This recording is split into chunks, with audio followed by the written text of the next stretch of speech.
In the flickering glow of candlelight, a medieval tavern comes alive not just with laughter and song, but with secrets, schemes, and whispers that stretch long into the night. Here, every mug raised, every shadow cast, and every story told carries weight, shaping the lives, reputations, and alliances of those within. From daring feats and clandestine plots to quiet confidences and midnight revelry, the hall pulses with a hidden energy where humor, danger, and human desire collide. Step inside, and you are drawn into a world where the mundane and the extraordinary entwine, where every glance, every gesture, and every whispered word could reveal a tale, a warning, or a mystery. The tavern waits its doors open, its hearth warm, its stories ready to unfold.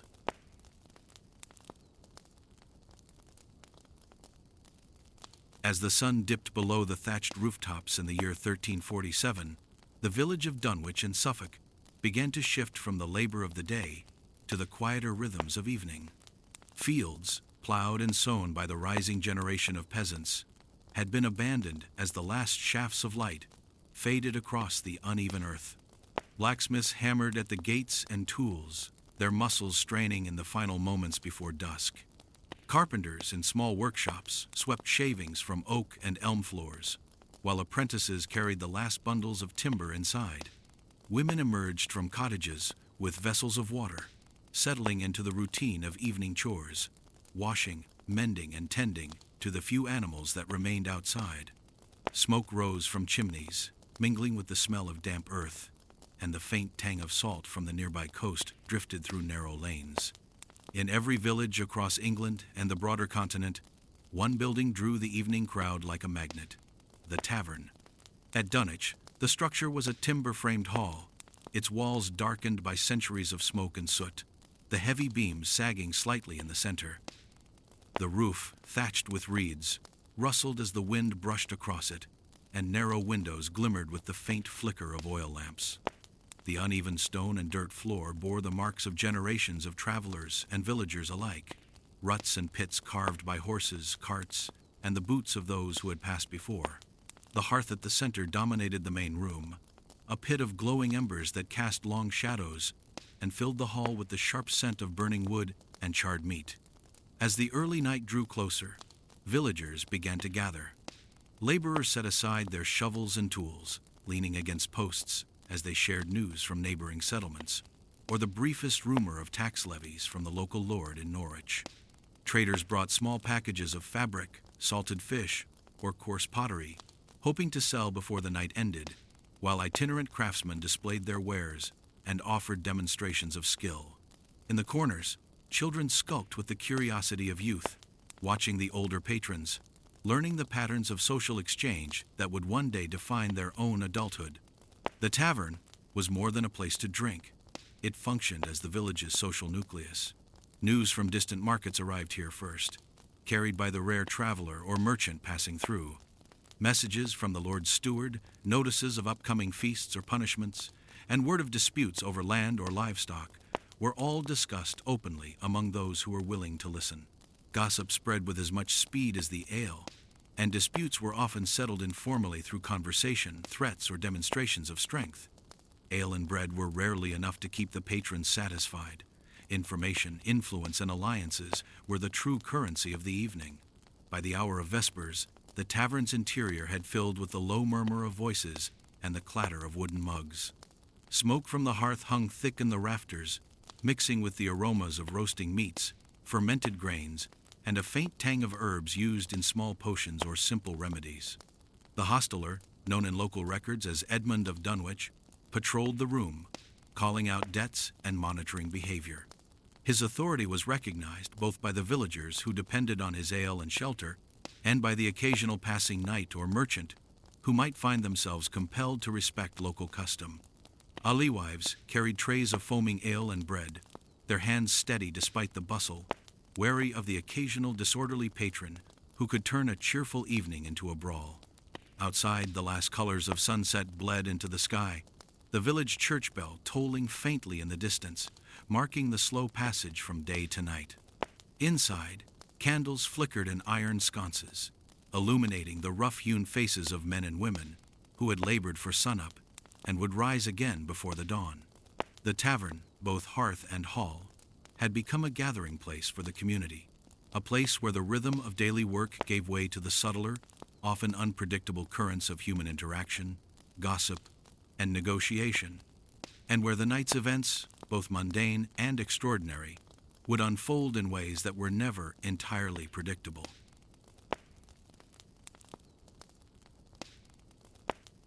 By the year 1347, the role of a tavern keeper, or hosteler, had expanded far beyond serving ale and bread. In Dunwich, Edmund of Dunwich presided over his establishment with a mixture of authority and practicality that was expected of any licensed inn or alehouse in 14th century England. His responsibilities extended from monitoring the behavior of rowdy patrons to ensuring the accuracy of accounts, managing debts, and reporting to the Lord Steward when required. Licensing laws were strict, and the Crown had mandated that tavern keepers collect taxes on every measure of ale sold, a practice intended to supplement both local and royal revenues. Failure to comply could result in fines, the revocation of the license, or, in extreme cases, imprisonment, a warning that kept many hostelers cautious and vigilant. Within the tavern, the hosteler was the central figure in maintaining order. Edmund patrolled the hall with a wary eye, noting disputes over seating, unrecorded debts, and strangers whose intentions were unclear. He knew that the presence of traveling merchants or wandering knights could shift the balance of authority. A man with coin could command influence that a lifelong villager could not. Conversely, a single insult to the wrong patron could ignite violence, and it was often the keeper's responsibility to prevent escalation, or, at minimum, to witness the confrontation with an official record in mind, preparing to answer to the local lord if required. Assisting him were alewives and serving girls, whose labor was indispensable. Margaret, one of the elder alewives, carried foaming mugs across the uneven floor, moving through smoke and the occasional flying scrap of food with practiced ease. Their work was physically demanding, but they also navigated a social hierarchy that required constant vigilance. They had to manage the desires of patrons while defending themselves against unwanted attention, a task that could be perilous in the hours after dusk. Records from nearby Norwich note that alewives were frequently threatened or assaulted, a risk heightened when the tavern hosted travelers unfamiliar with local norms or rowdy soldiers returning from campaigns. The physical space of the tavern reflected these functions. Behind the bar, a ledger recorded accounts, debts, and the occasional dispute. Wooden partitions separated areas for local villagers from spaces reserved for travelers or the better off, allowing the keeper to control interactions and, if necessary, isolate troublemakers. The hearth was central not only for warmth, but for cooking simple meals, brewing ale, and offering a focal point around which patrons gathered. The uneven floors and timber beams, worn smooth in some areas and splintered in others, served as reminders of generations who had passed through, often in states of exhaustion or intoxication, leaving behind the occasional mark or scratch still visible decades later. Licensing and tax collection placed the tavern under the scrutiny of both secular and ecclesiastical authorities. The local lord expected regular reports of income, lists of guests, and any disturbances that might suggest disloyalty or disorder. Meanwhile, the Crown, through agents and periodic inspections, ensured that alehouses did not become centers of dissent or illegal trade. Keeping a tavern running smoothly meant balancing these competing demands while also maintaining profit margins sufficient to survive winters, when travel slowed and patrons were fewer, and when storms or disease could empty the tavern for weeks at a time. Tension between locals and strangers was a constant concern. Travelers seeking shelter or ale were often viewed with suspicion. A wandering monk or merchant could be carrying news that unsettled villagers, or worse, rumor of taxes, military levies, or plague. Edmund knew that the safety of his establishment relied as much on careful observation and enforcement as on hospitality. Patrons recognized his authority, and his word could settle disputes that might otherwise escalate into violence. Yet the constant negotiation of control meant that no two nights were ever the same. Even as candles were lit and the shadows deepened across the timber beams, the tavern remained a place of order within disorder, a managed chaos in which authority, service, and vigilance intersected.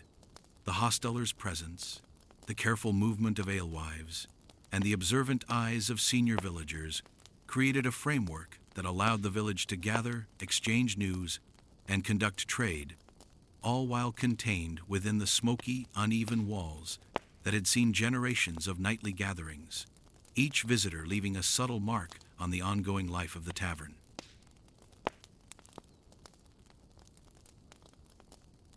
The first clink of mugs and the warm aroma of fermenting grains announced the arrival of night in the year 1347, drawing villagers toward the familiar glow of the tavern hearth. Brewing in the 14th century was both an art and a necessity, and taverns served as much more than social hubs. They were repositories of local sustenance and rudimentary medicine. Ale, made from barley and malt, formed the staple drink for villagers, while mead, a fermented honey beverage, was favored on special occasions. Cider appeared in regions with abundant apple orchards, and imported wines, often from France or the Rhine Valley, reached the tables of wealthier patrons, sometimes served alongside potages or salted meats. Travelers brought exotic spices or dried herbs, introducing new flavors and methods that influenced local brewing practices, making the tavern a center of culinary and alcoholic experimentation.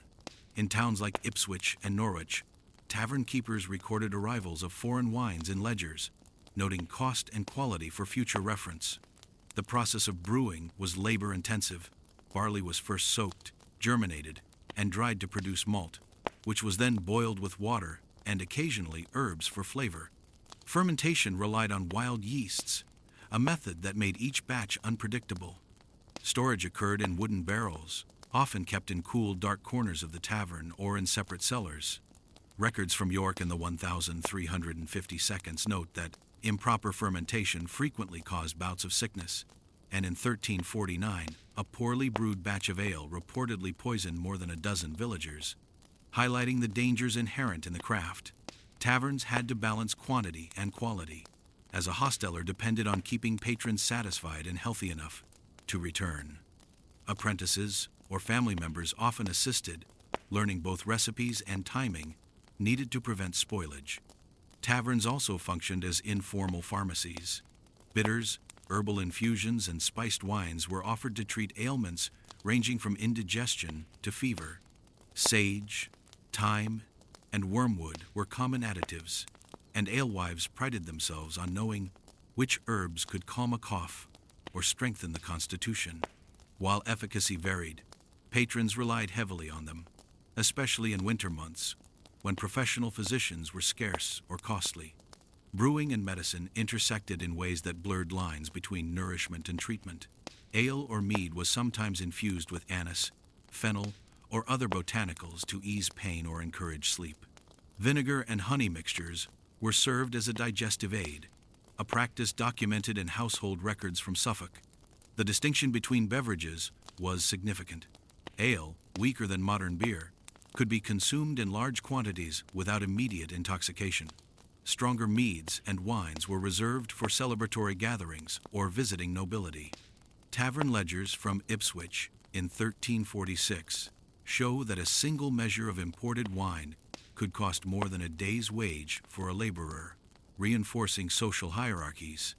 Patrons adjusted drinking habits accordingly, sometimes blending weaker and stronger drinks to extend warmth and cheer.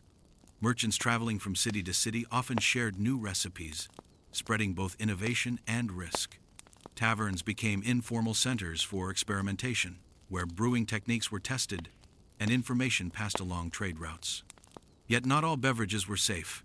Contamination from spoiled ingredients or unclean barrels was common. In Norwich, chroniclers report that a batch of mead infected with mold caused a local outbreak of dysentery in 1351, leaving several villagers bedridden.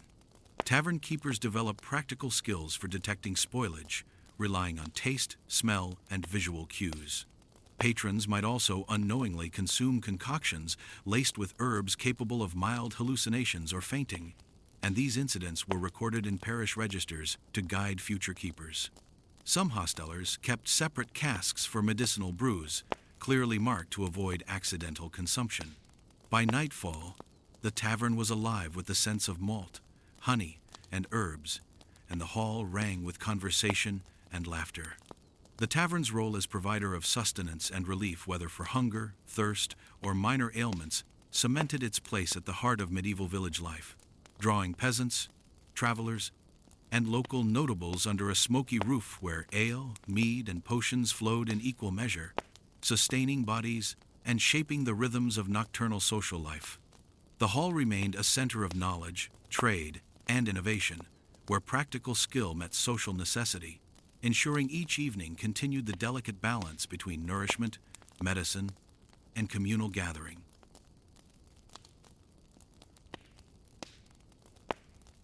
The first notes of a lute, accompanied by the droning hum of a hurdy-gurdy, marked the onset of night in the year 1347, drawing villagers toward the tavern's smoky hearth where warmth, ale, and music awaited. In medieval taverns, music served as both entertainment and a vessel for news, gossip, and social cohesion. Minstrels, jongleurs, and wandering musicians traveled from village to village, offering performances that ranged from bawdy, humorous verses to moralistic ballads warning of the consequences of dishonesty, greed, or drunkenness. Their instruments, lutes, fiddles, bagpipes, and simple percussion filled uneven, timber-beamed halls with sound, carrying both amusement and information to listeners gathered around the fire. The tavern became a stage where peasants, merchants, and travelers intersected, and melodies lingered in memory long after the night ended. Patrons depended on these performances not only for amusement, but also to remain informed about local and distant events, and the songs themselves sometimes carried subtle warnings or advice that could affect behavior long after the evening had passed. Minstrels were more than entertainers. They were chroniclers and messengers. In 14th century England, jongleurs recounted stories of the 100 Years' War, outbreaks of plague, or local disputes, sometimes shaping details to influence opinion. Chronicles from York in 1348 note a minstrel performing a ballad on the siege of Calais, leaving villagers entertained yet unsettled. Music could also function as coded communication. Certain refrains indicated allegiance to factions or warned of impending royal decrees. Taverns provided ideal venues, as warm, crowded spaces allowed musicians to gauge audience reactions and adjust their repertoire accordingly. Observant villagers sometimes picked up subtle cues, spreading news or rumors beyond the tavern walls, and traveling merchants occasionally carried these melodies to neighboring towns, extending both entertainment and information along trade routes. The instruments themselves shaped both tone and energy. Lutes produced delicate melodic sounds suitable for storytelling or quiet conversation, while bagpipes and hurdy-gurdies projected bold tones that inspired dancing or overpowered rowdy patrons. Percussion, including small drums and wooden clappers, kept rhythm for communal dances or games. Ipswich records from 1352 describe a traveling piper who led villagers in a circle dance, during which mugs of ale clinked and patrons jostled one another in friendly rivalry. Music encouraged physical engagement, blurring the line between entertainment and social participation, sometimes escalating minor disputes into loud arguments. In some cases, improvisation by musicians transformed ordinary evenings into extended celebrations, with villagers singing along to new verses or inventing dances to match unusual rhythms. Songs ranged widely in theme. Bawdy verses recounted illicit affairs, local gossip, or crude humor, eliciting laughter but occasionally sparking tension. Moralistic ballads reinforced community norms, portraying consequences for misbehavior and reminding listeners of expected conduct. Tavern keepers relied on music to manage the mood. Spirited songs kept patrons engaged, while cautionary tales reminded them of limits. A poorly chosen song could provoke conflict, making the skill of reading the room essential for performers seeking to maintain both order and enjoyment. In Norwich, in 1349, one record notes that a minstrel's performance of a love ballad inspired both flirtation and quarrels, illustrating music's social power. Some performers even used melodies to encourage peaceful resolution of disputes, embedding subtle cues to calm tempers or foster cooperation among rival patrons. Music also affected drinking. Faster, louder tunes prompted quicker consumption of ale or mead, while slower melodies accompanied reflective sips or quiet conversation. Patrons often joined in chorus, clapping hands or stamping feet in rhythm, reinforcing camaraderie. Musicians frequently improvised songs in response to local events, such as stolen horses, arriving merchants, or village disputes, spreading both news and commentary throughout the hall. On certain festival nights, extended performances lasted until midnight, turning the tavern into a site of communal endurance, where exhaustion mingled with laughter and shared stories. The tavern's architecture supported these performances. The central hearth radiated warmth, while timber beams and uneven floors helped project sound. Small nooks and partitions allowed semi-private conversation or games while keeping patrons close to the music. The loft, when present, often accommodated extra listeners or additional performers, creating layered sound that amplified the hall's liveliness. Together, instruments, song, and design created an immersive environment where entertainment, communication, and social regulation intersected, cementing the tavern's role as a central hub of medieval village life, where news, culture, and communal activity flowed as naturally as the ale.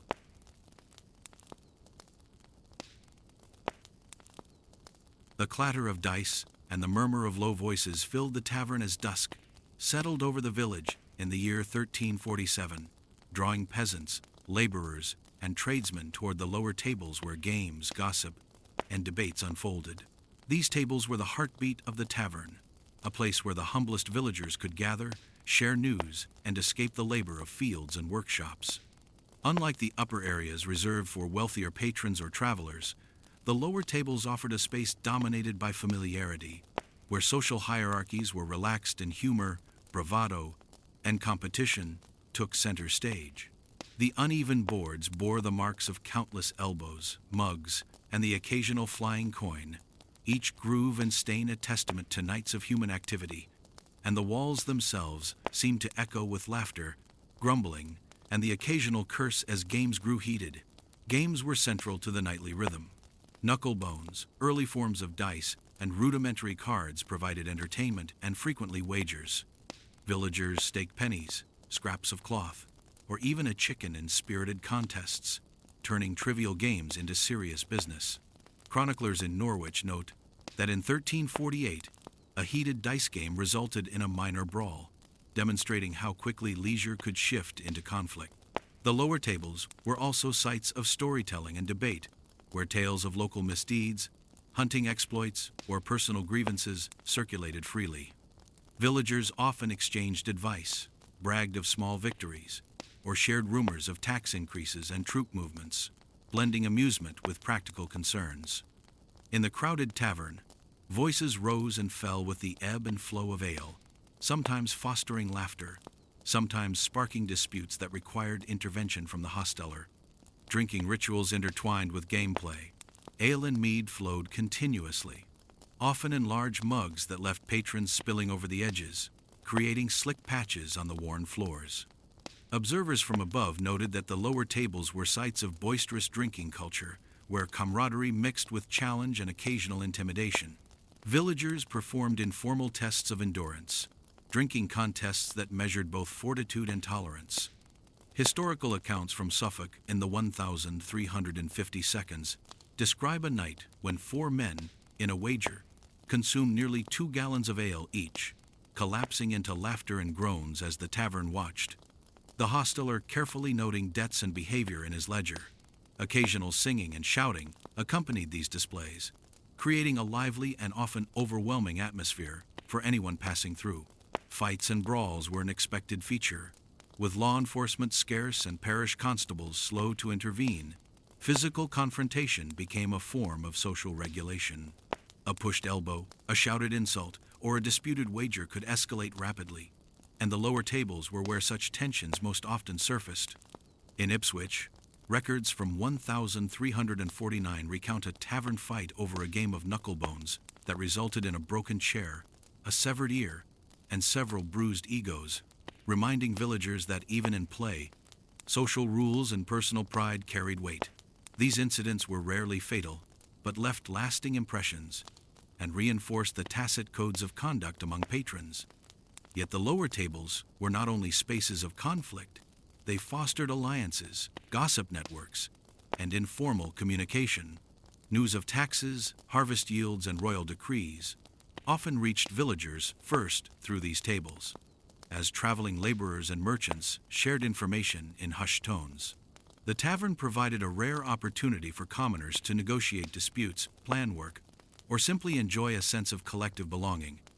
Its smoky halls offered a stage where laborers could exert agency, test skill, and maintain social bonds, even amid the chaos of late-night revelry.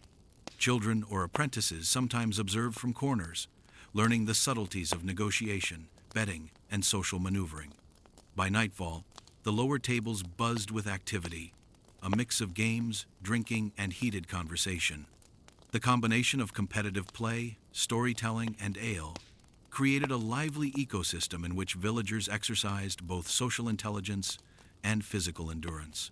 Within the smoky, uneven space of the tavern, the lower tables remained a domain where the village's humblest members carved out their own space for camaraderie, rivalry, and nightly escape, setting the tone for the interactions and conflicts that would unfold in the hours to come, and leaving the hall alive with echoes of the night's exploits long after the last mug was emptied.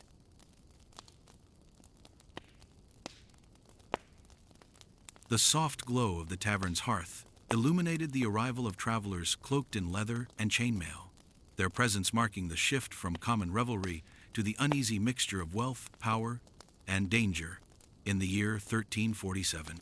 Nobles, minor knights, and the occasional rogue mercenary often sought shelter and ale in village taverns, moving through smoke-filled rooms with a confidence born of status or reputation. These evenings were defined by negotiation and observation. The tavern became a stage where wealth, privilege, and menace intersected. Patrons of lower status instinctively gave way, while travelers' eyes scanned for both opportunity and threat. The air was thick with the scent of spiced wine, sweat, and wood smoke, and the crackle of the central hearth seemed to underscore the quiet tension as coins changed hands. Deals were whispered, and stories were exchanged with careful calculation. Knights or minor nobles were as likely to discuss recent skirmishes or military campaigns as they were to settle debts or strike deals with merchants and innkeepers. A single purse of coins could shift allegiances, and a threat from a well-armed visitor could quickly silence a rowdy crowd. In London and Canterbury, chroniclers recorded incidents in which traveling soldiers used taverns to recruit laborers for raids or to gather intelligence on local defenses, demonstrating the subtle yet powerful role taverns played in regional power dynamic. A minor noble could demand the best table, the finest drink, or even the services of the alewives, and the tavern keeper had to navigate these demands carefully to maintain profit, avoid confrontation, and preserve the fragile balance of authority within the hall. Observing which patrons were armed, which whispered too loudly, and which gestures signaled aggression became as important as pouring a mug of ale. Outlaws and mercenaries added a more dangerous dimension to the night. They frequented taverns seeking companionship, gossip, or shelter, and their presence introduced both risk and intrigue. Stories from Norwich in 1350 describe a band of highwaymen negotiating the sale of stolen horses near the hearth, while in Ipswich, a traveling knight discreetly resolved a debt with a suspected brigand over a shared jug of mead. Encounters like these required vigilance from both patrons and keepers, as any misstep could escalate into violence, theft, or public embarrassment. Weapons, daggers, short swords, or concealed clubs were never far from reach, and tavern staff learned to read subtle cues in posture, eye movement, and hand gestures that signaled impending danger, sometimes intervening preemptively to prevent bloodshed. Interactions between social classes were a constant negotiation. Common villagers watched with careful attention, noting both risk and reward. Minor disputes could escalate quickly, yet the presence of armed nobles often imposed order by fear rather than law. Wealth could buy influence. A purse of silver might protect a patron from a drunken altercation, secure the best portion of meat, or grant access to a rare imported wine. Conversely, A single insult directed at the wrong traveler could ignite a confrontation that turned the tavern hall into a battlefield. The uneven floors, low beams, and heavy furniture offered both cover and hazard, contributing to the unpredictability of these encounters and requiring patrons to remain alert. Taverns also served as venues for secret meetings. Historical records from Sussex in the 1342 indicate that small groups of knights or mercenaries used the cover of smoke and noise to arrange raids, negotiate ransoms, or broker information about local taxes and troop movements. Back rooms, hidden alcoves, and private benches allowed whispers of intrigue to travel unnoticed. While the public areas continued to bustle with ordinary patrons, the convergence of nobles, outlaws, and villagers created an environment where wealth, power, and deception were constantly measured, and the tavern became a microcosm of the complex hierarchies, shifting loyalties, and dangers of medieval society. By nightfall, the smoke, chatter, and clinking mugs carried on alongside quiet negotiations and covert observation. Patrons learned to navigate the tension, balancing curiosity with caution, while the hostelers' attention never wavered. In these smoky halls, the line between hospitality and danger was thin, and each evening's interactions shaped both the immediate order of the tavern and the subtle currents of influence that extended far beyond its timbered walls, leaving an impression of intrigue, risk, and social negotiation that would linger long after the last mug had been drained.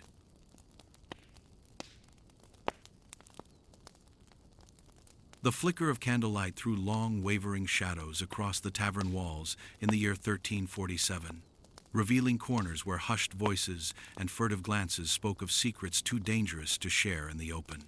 These dimly lit spaces, often overlooked by the hosteler and even the bolder patrons, became refuges for whispered deals, clandestine meetings, and quiet plotting. Villagers, travelers, and the occasional outlaw all understood the unspoken rules. Corners were neither entirely safe nor completely exposed, offering a tenuous balance between observation and concealment. What happened here could shape both the evening and the village's unseen currents of influence, extending far beyond the smoky walls and into the alleys and fields that connected this tavern to the wider world. In these shadowed recesses, information flowed as freely as ale. Messengers from neighboring towns, traveling merchants, and wandering soldiers whispered news of tax collections, troop movements, or outbreaks of disease. Villagers seeking advantage in disputes over land, wages, or debts conducted negotiations carefully, aware that a single misstep could provoke violence. Merchants sometimes exchanged coin or goods discreetly, while minor nobles occasionally consulted in secret to broker alliances, settle personal grievances, or arrange favors without drawing attention from common patrons. Even subtle gossip, passed quietly from one shadowed corner to another, could ripple outward, altering reputations or prompting small but consequential shifts in local power. The corners of the tavern became a microcosm of broader society, where knowledge, influence, and subtle power were negotiated in whispers, and where every glance or word could carry weight far beyond the timbered walls. Observation was as important as participation. Those sitting quietly could watch interactions unfold across the hall, gauging allegiances, temperament, and strength. A poorly timed insult, an accidental glance, or the reveal of a secret could turn a quiet conversation into a confrontation. Patrons learned to read body language. A tightened jaw, a shifting stance, or the subtle twitch of a hand could signal impending action. Chroniclers describe these informal lessons as essential to survival. Skillful observers could gain advantage in disputes, predict trouble before it erupted, and even protect themselves or their allies from harm. The vigilant were often those who prospered, quietly negotiating debts, favors, or protection without ever drawing the spotlight. Shadowed corners were particularly valuable to those on the margins of legality. Highwaymen, mercenaries, and petty thieves used these spaces to plan raids, exchange stolen goods, or gather intelligence without drawing notice. Records from Norwich in 1351 recount a minor theft in a village tavern that went undetected for hours, the perpetrator concealed in a dark recess until leaving quietly. Tavern staff, aware of the potential for mischief, developed routines to monitor these areas without disturbing patrons, balancing vigilance with the need to maintain an appearance of hospitality. Occasionally, an observant alewife or serving girl would quietly relay information about suspicious movements to the hosteler, a subtle system of oversight that relied on both perception and discretion. Corners also functioned as neutral ground for negotiation and reconciliation. Feuds could be diffused with whispered apologies, disputed debts renegotiated, and messages delivered discreetly. Travelers and villagers alike relied on these spaces to communicate sensitive information or conduct business in privacy. In some cases, minor nobles even used these areas to confer with allies or emissaries, blending into the shadows to avoid drawing attention from rivals or law enforcement. The interplay of secrecy and openness allowed the tavern to operate as both public hall and hidden forum, reflecting the layered social dynamics of medieval life.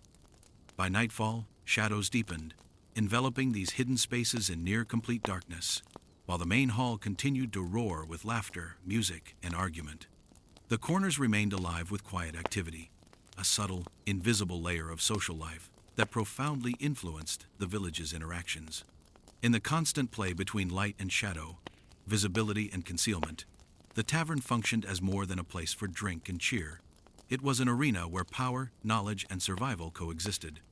Each corner held its own narrative, capable of shaping events long after the candles burned low, and some whispered decisions even shaped the fortunes of villagers beyond the night itself.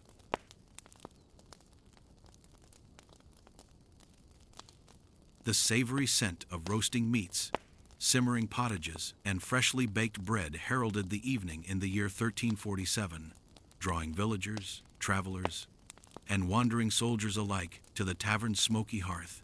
Food in medieval inns was more than nourishment.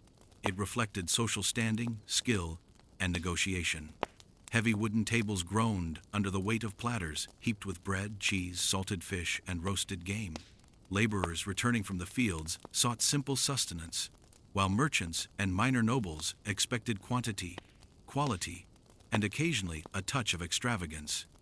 Kitchens worked tirelessly behind the main hall, cauldrons bubbling over open flames, spits turning over the fire, ovens releasing the warm aroma of freshly baked loaves, while serving girls weaved among the tables carrying plates and mugs, balancing each tray with practiced ease.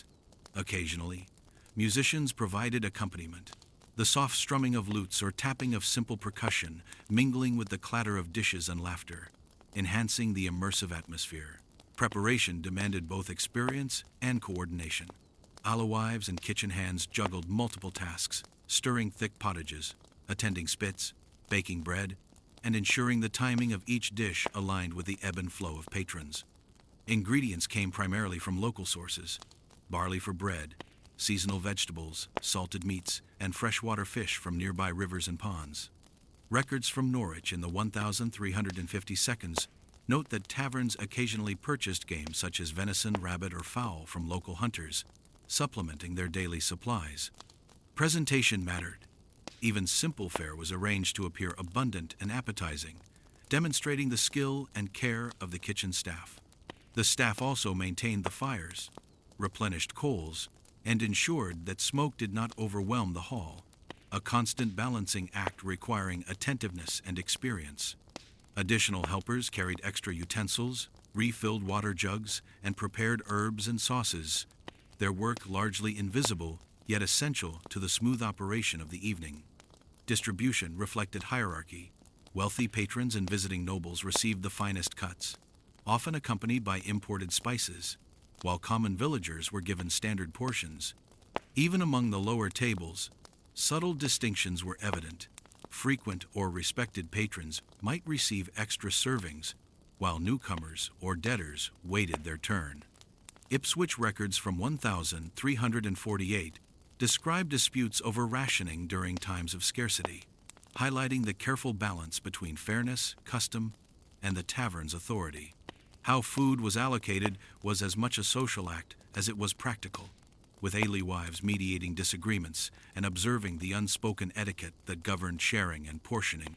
The act of serving itself was ceremonial. Trays were carried in particular orders, special guests acknowledged with gestures, and the timing of dishes carefully orchestrated to maximize both satisfaction and impression. Mealtime was a performance of social cohesion. Sharing bread or dividing pottages reinforced communal bonds, while greed or overconsumption could provoke envy or challenge reputations.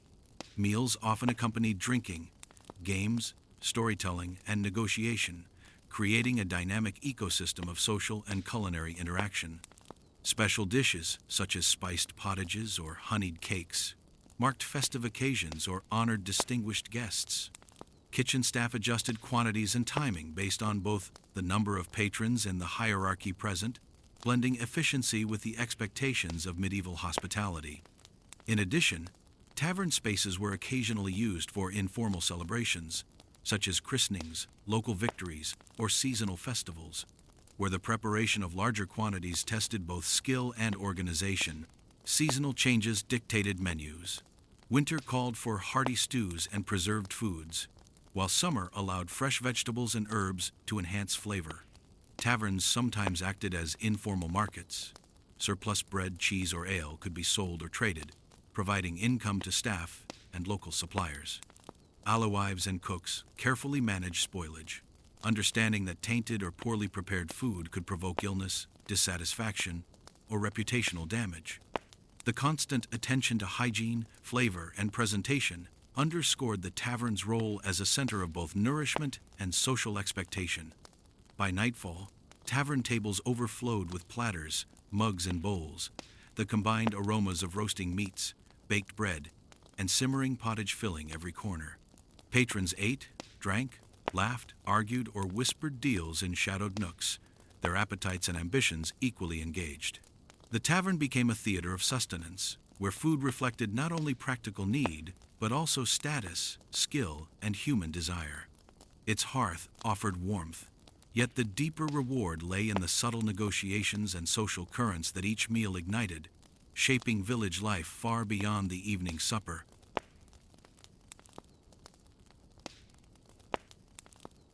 The year was 1347, and as twilight settled over the village, the tavern's smoky interior came alive with movement, voices, and the clinking of mugs. Among the chaos, women moved with practiced grace and quiet authority, their presence essential to the rhythm and operation of the hall. Far from being mere spectators, tavern women, whether alewives, serving girls, or the occasional wandering healer, held a unique position in medieval society, balancing labor, social oversight, and subtle influence within a male-dominated space. They managed not only the preparation and service of food and drink, but also the safety, comfort, and entertainment of patrons, negotiating a delicate web of authority, charm, and skill. Their contributions were often invisible to the casual observer, yet they shaped the social and practical landscape of the tavern as decisively as the hearth or the harvest. Alewives occupied the most visible and powerful role. Responsible for brewing and serving ale, they were custodians of both sustenance and social order. Brewing was a craft requiring knowledge of fermentation, hygiene, and timing, and alewives often controlled the supply of drink that fueled much of the tavern's activity. Their judgment extended beyond taste and quality, deciding who received extra measures, moderating disputes, and subtly enforcing rules. They could shape the atmosphere and hierarchy of the hall with a single nod or a withheld jug. Historical accounts from Ipswich in 1348 note alewives intervening in disputes over wagers or seating, asserting authority not through force, but through expertise and presence. In many cases, their reputation alone ensured compliance, as patrons recognized that challenging an alewife could result in denied service or social embarrassment. Serving girls, younger women often apprenticed to alewives or hired seasonally, navigated crowded tables with dexterity and social acuity. They carried trays laden with food, mugs, or jugs of ale, balancing physical labor with a keen awareness of patrons' moods. Observant and quick-witted, they monitored for potential conflict, signaled the alewife when tensions rose, and occasionally facilitated discreet exchanges, gossip, or messages between patrons. Their role required a combination of endurance, speed, and social intelligence, ensuring that even in a chaotic environment, service remained efficient and disputes were minimized. They often became confidantes, messengers, and arbiters in matters small and large, sometimes diffusing tensions before disputes could escalate, and occasionally influencing the outcomes of more serious disagreements. Women also influenced the entertainment and culture of the tavern. Some sang or played instruments, contributing to music that buoyed morale or encouraged conversation. Others advised on games, dances, or the presentation of food and drink, ensuring that performances met the expectations of patrons. Their judgment and taste subtly guided the mood of the evening, shaping interactions among men and women alike. In Norwich, records from 1,350 describe a serving woman helping to calm a quarrel sparked by a card game, using charm, persuasion, and strategic silence to restore order without drawing the attention of higher status visitors. In addition, women sometimes acted as informal educators, passing along news, practical advice, and social norms to younger patrons and apprentices, reinforcing community cohesion. Beyond labor, women navigated the complex social hierarchy of the tavern. They interacted with peasants, merchants, minor nobles, and even outlaws, their status defined as much by skill and reputation as by gender. Patrons learned to respect the authority of women who managed drinks, meals, and disputes, recognizing that their influence could affect both pleasure and safety. In this way, women became linchpins of the tavern's operation, mediating interactions, enforcing unwritten rules, and maintaining the delicate balance between chaos and conviviality.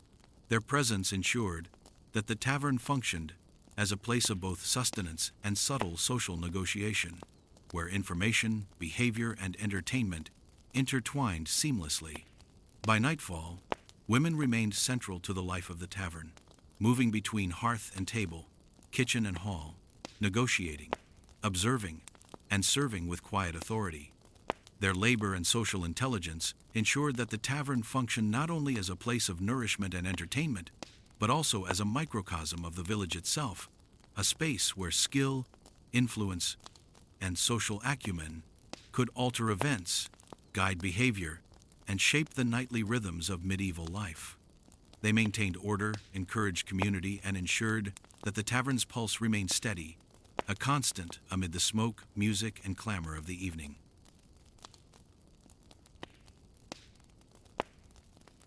When the first torchlight flickered against the timbered walls, signaling the onset of night, the tavern seemed to pulse with life, anticipation, and just a hint of danger. The year was 1347, and the hall was alive with the usual din of conversation, clinking mugs, and the crackle of the central hearth. Yet at the lower tables, where ale flowed freely and wagers were plentiful, tension simmered just beneath the surface, ready to erupt at the slightest provocation. The alehouse brawl was a familiar, almost inevitable, feature of village nights, a chaotic dance of strength, pride, and fleeting anger that revealed the raw undercurrents of social life. Patrons, emboldened by drink and the anonymity of the crowd, navigated a fine line between revelry and violence, while tavern staff worked to contain disorder without extinguishing the energy that drew villagers to these communal halls, ever mindful that one wrong move could turn festivity into calamity. Fights often began over the smallest slights, a disputed roll of knuckle bones, a spilled mug of ale, or a sharp remark could spark an eruption. In Ipswich, in 1348, records recount a single insult exchanged over a card game that escalated into a full melee, leaving chairs broken, mugs shattered, and several patrons nursing bruises. Such confrontations were rarely premeditated. They were spontaneous eruptions fueled by pride, competition, and often alcohol. The unpredictability made the alehouse both exhilarating and dangerous, as every patron was forced to negotiate the boundaries of physical and social risk, while simultaneously keeping an eye on valuables, reputations, and the reactions of more powerful onlookers. The participants varied widely. Laborers and tradesmen tested strength and endurance, while minor nobles or traveling knights could intervene with authority or intimidation. Mercenaries, outlaws, and wandering brigands sometimes joined for sport or gain, turning a petty quarrel into a more perilous affair. Chroniclers note that even seemingly powerless villagers could alter the course of a fight, using agility, cleverness, or environmental advantage to survive or prevail. The tavern's uneven floors, low beams, and crowded tables amplified the chaos, turning a single shove into a cascade of tumbling bodies, shattered objects, and splintered chairs. Broken mugs spilled ale across the floor, sending patrons slipping and shouting, while others leapt into the fray, fists swinging or stools brandished like weapons, and the smell of spilled drink and smoke mingled with the rising tension. Alewives, serving girls, and tavern staff played critical roles. They signaled for restraint, intervened when injuries threatened, and attempted to separate combatants without losing control of the hall. In Norwich, a record from 1351 describes a serving girl who, using her agility and voice, diverted the attention of belligerent patrons, allowing the hosteler to restore order before the brawl escalated further. Their intervention was delicate, balancing authority with diplomacy, as harsh confrontation could inflame tempers rather than calm them. Some even used clever distractions: a dropped tray, a loudly shouted announcement, or a sudden song to break the tension and redirect the crowd's attention, all while ensuring that regulars remained entertained and outsiders wary of misbehavior. Fights were not merely destructive, they were performative. Spectators cheered, jeered, and placed bets on outcomes, creating a charged atmosphere that both reflected and reinforced social hierarchies. Strength, bravery, and cunning earned admiration, while poor judgment or timidity could result in embarrassment. A brawl could elevate the reputation of a clever fighter or humble the overly boastful, reminding all present that respect had to be earned, and that physical skill and quick thinking mattered as much as status or wealth. The alehouse brawl thus functioned as an informal mechanism of social negotiation, testing reputations and asserting personal or group dominance in a way that conversation or coins alone could not. By nightfall, bruises and bruised egos alike served as reminders of the night's intensity. Chairs were mended, floors swept, and ale replenished. But the memory of the clash lingered, shaping interactions long after. The tavern, with its blend of warmth, noise, and occasional violence, stood as a microcosm of medieval village life, a space where leisure, rivalry, and social order collided, and where every evening held the potential for both camaraderie and conflict. In this smoky hall, each brawl was more than chaos. It was a story of pride, skill, and the precarious balance of human temperaments in a world ruled as much by courage as by law.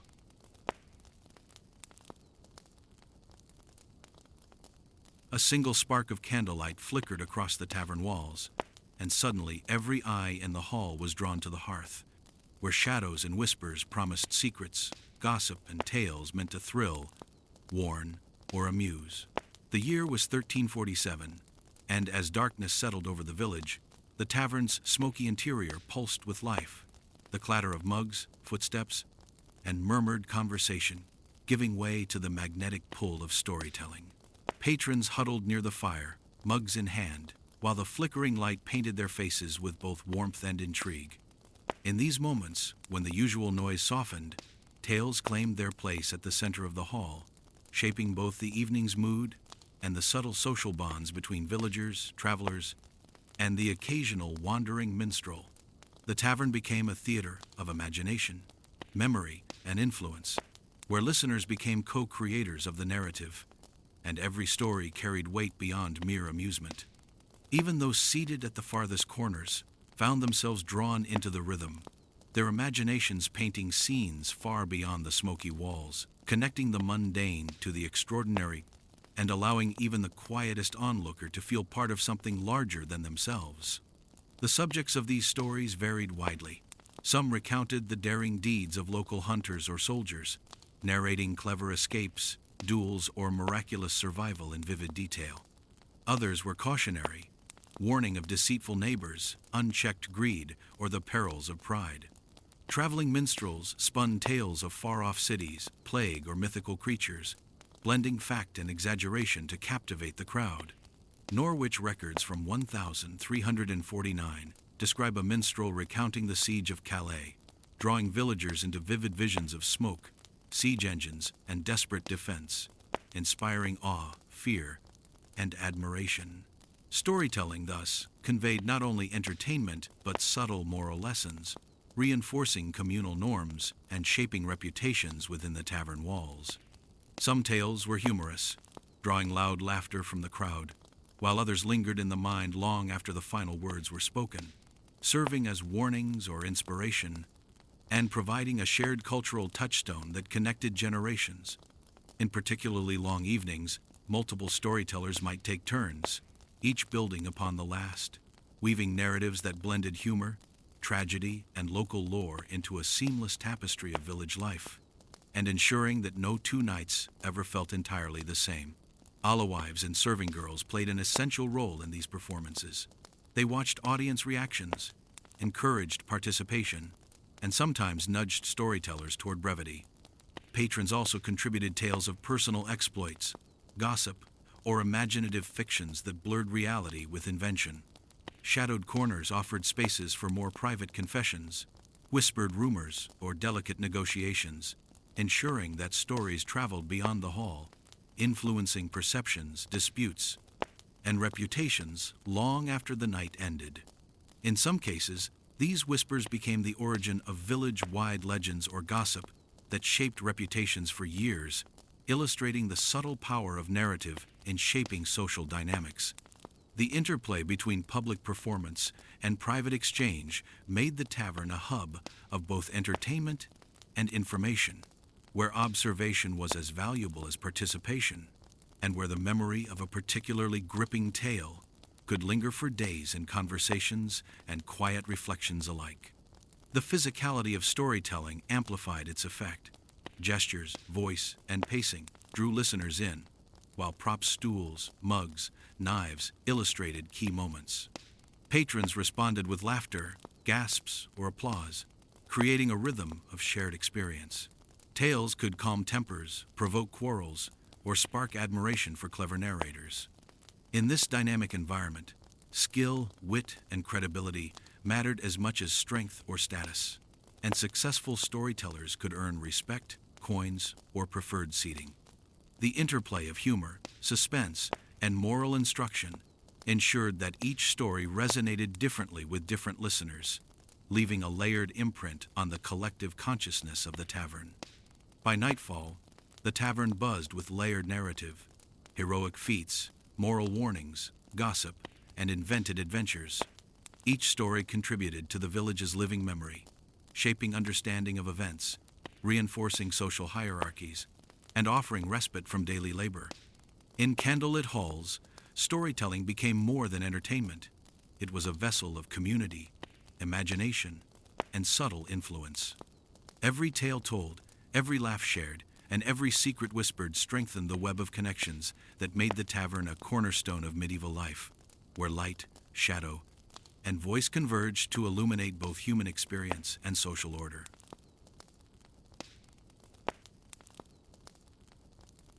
When the church bells had long fallen silent, and moonlight spilled unevenly across the cobblestones, the tavern's doors remained wide open to those unwilling to surrender to sleep, drawn instead by the promise of warmth, drink, and the intoxicating energy of the night. The year was 1347, and as the village slumbered, the tavern pulsed with a different rhythm, one defined by ale, music, daring wagers, and the raw, sometimes dangerous, excitement of midnight revelry. Patrons crowded near the hearth, their faces flushed with drink and laughter, while shadows danced along the walls, lending a hint of theatricality to every gesture. Here, normal rules of the day softened. The night allowed transgression, indulgence, and performance, creating a space where folly and cunning often intertwined in unpredictable ways. Even the most reticent villagers found themselves caught up in the heat of the moment, voices rising in song or story, feet tapping in rhythm, and hands reaching eagerly for another round of ale. Ale flowed freely, dark and foaming in heavy mugs, while bread, cheese, and roasted meats were passed from hand to hand, sustaining both body and bravado. In these hours, common villagers and minor nobles alike shed daytime restraint, testing boundaries of propriety under the watchful eyes of the alewives and serving girls. Records from Ipswich in 1348 described nights when dice games and card matches stretched well past midnight, wagers escalating, tempers flaring, and disputes erupting into spontaneous dances, songs, or brawls. Music, often provided by a traveling minstrel or a local fiddler, served both to energize and to mask the subtler exchanges coin slipping quietly from purses, whispered dares, or the plotting of small mischiefs. Occasionally, traveling performers introduced acrobatic feats or tricks with fire, raising gasps in applause and momentarily suspending the usual rules of conduct in awe and excitement. Revelry could quickly slip into madness. A man emboldened by drink might leap onto a table, challenging a neighbor to feats of strength, or provoke the crowd with a brash insult, the line between entertainment and danger as thin as the candle flames that trembled on the walls.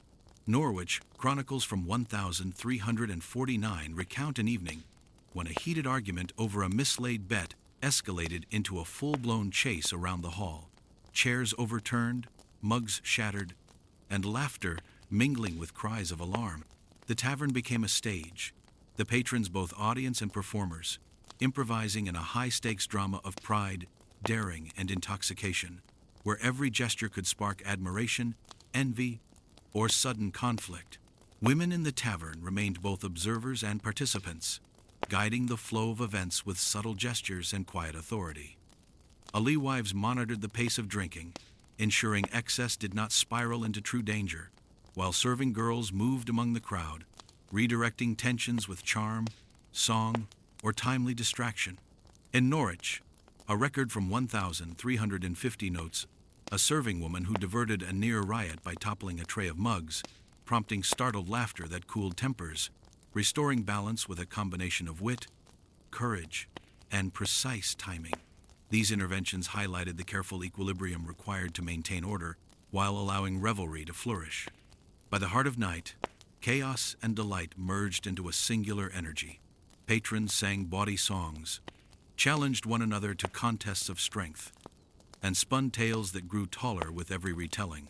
Laughter ricocheted off timbered walls, mingling with the aroma of roasted meats and the warmth of the central hearth. Even those watching from shadowed corners could not resist being drawn into the spectacle, caught between amusement, envy, and admiration for the bold or foolish alike. As the first hints of dawn threatened the horizon, the tavern's pulse gradually slowed. Chairs were righted, spilled ale cleaned, and the most daring of the night's antics dissolved into whispered stories and shared memories. Midnight revelry left behind bruises, hangovers, and laughter, echoing long after the last mug was emptied. In these hours, the tavern revealed itself not merely as a place of food or drink, but as a crucible of social dynamics, courage, folly, and cunning, a nightly theater where the human spirit tested boundaries, embraced risk, and celebrated life's fleeting, intoxicating chaos. Even as light crept across the village streets, the echoes of laughter, song, and daring would linger in memory, reminding all who had gathered that the night belonged as much to audacity as it did to ale.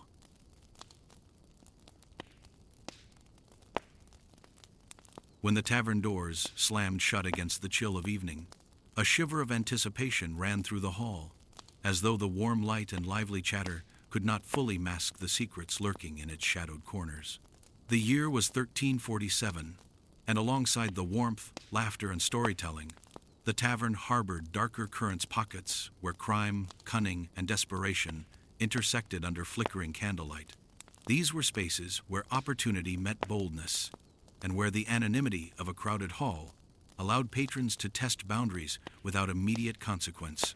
Pickpockets, cheats, and petty thieves navigated the tables with practiced stealth, while more audacious figures plotted schemes that reached beyond the tavern's walls, using the hall as both a marketplace and a hiding place for illicit dealings. Even seemingly trivial movements, a diverted glance, a sudden absence, or the careless sway of a mug could conceal intent, keeping the vigilant staff and perceptive patrons constantly alert. The clatter of mugs and laughter often acted as cover, masking the deft motions of hands reaching for coin or pocketed trinkets, making detection a game of observation and intuition. Crimes often began subtly. A coin slipped from a purse, a piece of bread quietly taken from an unattended platter, or a false wager placed during dice games. Norwich records from 1350 recount a traveling merchant whose satchel disappeared while he became engrossed in a tale by a minstrel, illustrating the constant vigilance required in the busy hall. Opportunistic thefts were rarely violent. They relied on timing, observation, and psychological insight. Patrons who learned to read gestures, shifts in posture, or distracted glances could catch perpetrators in the act, turning minor skirmishes into lessons in prudence and awareness. Even small acts, like surreptitious coin swapping or misdirected attention, revealed the subtle skill with which tavern crime was executed, demanding both cunning and patience. In many ways, the tavern functioned as a testing ground for human cleverness, where those who moved too boldly or too timidly were quickly noticed and remembered. More serious plots unfolded in shadowed corners. Disputes over debts, stolen goods, or perceived insults sometimes escalated into coordinated acts of retribution, involving accomplices among the crowd. Mercenaries, wandering outlaws, and skilled rogues exploited the commotion to manipulate situations to their advantage. Ipswich accounts from 1348 describe a gang of thieves who exploited the distraction of a tavern brawl to quietly lift coin purses and valuable trinkets from unsuspecting patrons, disappearing into the night with no immediate consequence. Some criminals leveraged storytelling sessions or raucous drinking as cover, timing their moves precisely when attention was elsewhere. Blurring the line between mischief and premeditation, the tavern became both stage and shield, where mischief and strategy intertwined, and where observation could prove as valuable as audacity, the most perceptive often noticing schemes others missed entirely. Tavern staff were acutely aware of these dangers. Alewives, serving girls, and the hosteler monitored patrons carefully, balancing hospitality with vigilance. Subtle signals, a glance, a cough, a rearranged tray alerted them to potential threats without alarming the crowd. In Norwich, a record from 1351 recounts a serving girl who noticed a heavy purse tucked beneath a chair and quietly intercepted a would-be thief, returning it to its owner. Staff coordination allowed audacious criminals to be tracked discreetly, preventing escalation and preserving the delicate equilibrium of trust that kept patrons returning. The presence of crime influenced social dynamics as much as entertainment or labor. Patrons quickly learned to guard possessions, read intentions, and navigate alliances, understanding that respect and caution were equally valuable. Informal networks formed as neighbors warned one another, while gossip spread rapidly, amplifying reputations and deterring repeat offenders. Crime in the tavern was never purely destructive. It taught vigilance, strategy, and social discernment, reinforcing hierarchies while subtly shaping behavior. By nightfall, the shadows of crime retreated with the closing of doors and the dimming of lamps, leaving only the faint memory of schemes, stolen coin, and narrowly avoided misfortune. The tavern remained a place of warmth and camaraderie, but beneath every laugh and clink of mugs lingered the knowledge that darkness could creep in, challenging both the clever and the unwary, shaping the invisible boundaries that governed medieval village life, and reminding all who entered that caution, wit, and observation were as essential as ale and food, and sometimes just as rewarding.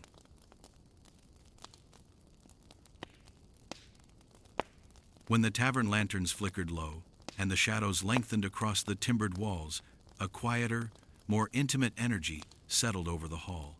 The year was 1347, and long after the midday crowds had departed and the midnight revelry had waned, a handful of steadfast patrons lingered, drawn by the warmth, conversation, and the lingering scent of roasted meats and ale.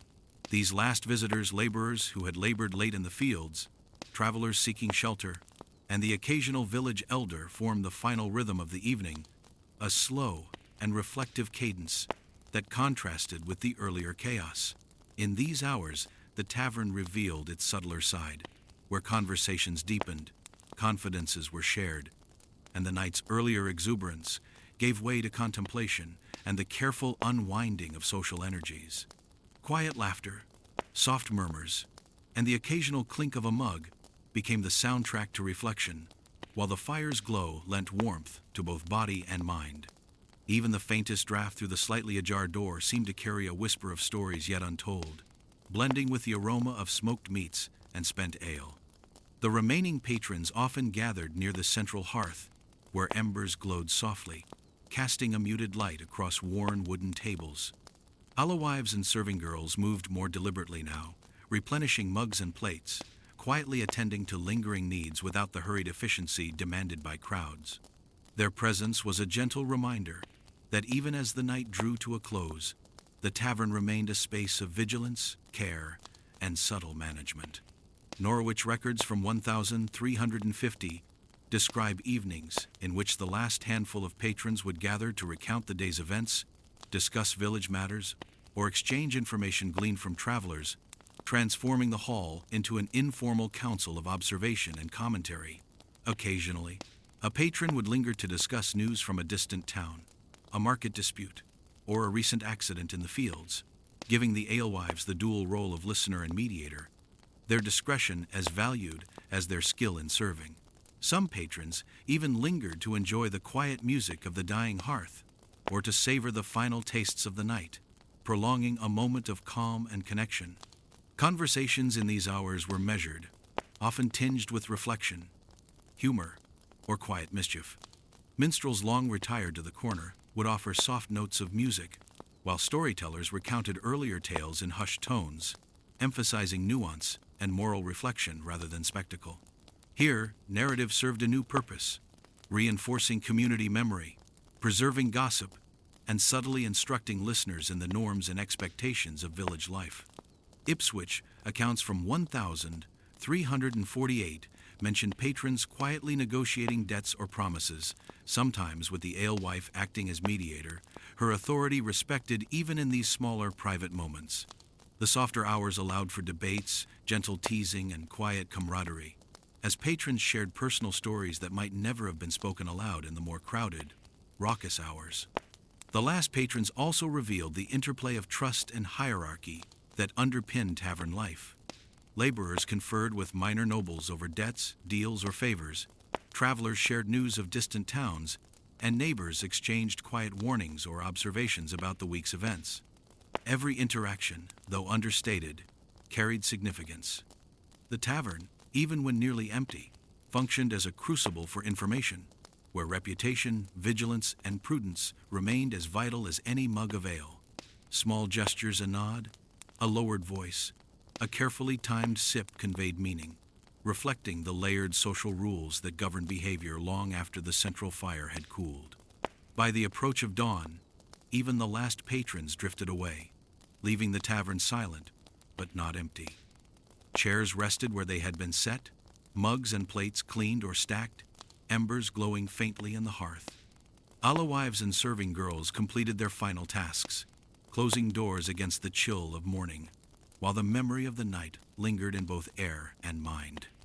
The tavern, in its quiet aftermath, revealed that every evening, from the first spark of candlelight to the departure of the last visitor, was a tapestry of energy, mischief, camaraderie, and reflection. It was in these closing hours, where laughter had softened into conversation and chaos had given way to contemplation, that the full rhythm of medieval tavern life could be felt, remembered, and quietly honored, a nightly testament to human connection, resilience, and shared experience, where the quietest moments often carried the deepest impressions.